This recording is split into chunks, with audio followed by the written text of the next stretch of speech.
నైపుణ్యాభివృద్ధి సంస్థ సేవలను సద్వినియోగం చేసుకోవాలన్న జిల్లా కలెక్టర్ డాక్టర్ లక్ష్మీశా.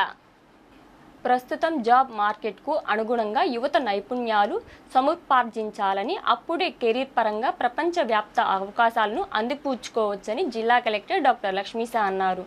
జిల్లా నైపుణ్యాభివృద్ధి కార్యాలయం ఆధ్వర్యంలో గురువారం కలెక్టర్ కార్యాలయంలో ఏర్పాటు చేసిన ఇగ్నైట్ సేల్ను కలెక్టర్ లక్ష్మీశా సందర్శించారు. రాష్ట్ర నైపుణ్యాభివృద్ధి సంస్థ ద్వారా అందిస్తున్న సేవలకు సంబంధించిన వివరాలను, సంస్థ కార్యకలాపాలను అడిగి తెలుసుకున్నారు.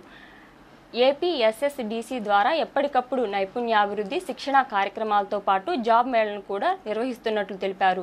అదేవిధంగా రష్యా, జర్మన్, ఖతార్ తదితర దేశాల్లో కూడా వివిధ ఉద్యోగ అవకాశాలు పొందేందుకు ఆయా భాషల్లో శిక్షణతో పాటు ఉద్యోగాలు పొందేందుకు చేయూతనందిస్తోందన్నారు. ఇలాంటి అవకాశాలను యువత సద్వినియోగం చేసుకోవాలని కలెక్టర్ లక్ష్మీశా పేర్కొన్నారు. కలెక్టర్ లక్ష్మీశా వెంట జిల్లా నైపుణ్యాభివృద్ధి అధికారి Seepana Srinivasarao, DRDA PD ANV Nancharao తదితరులు పాల్గొన్నారు.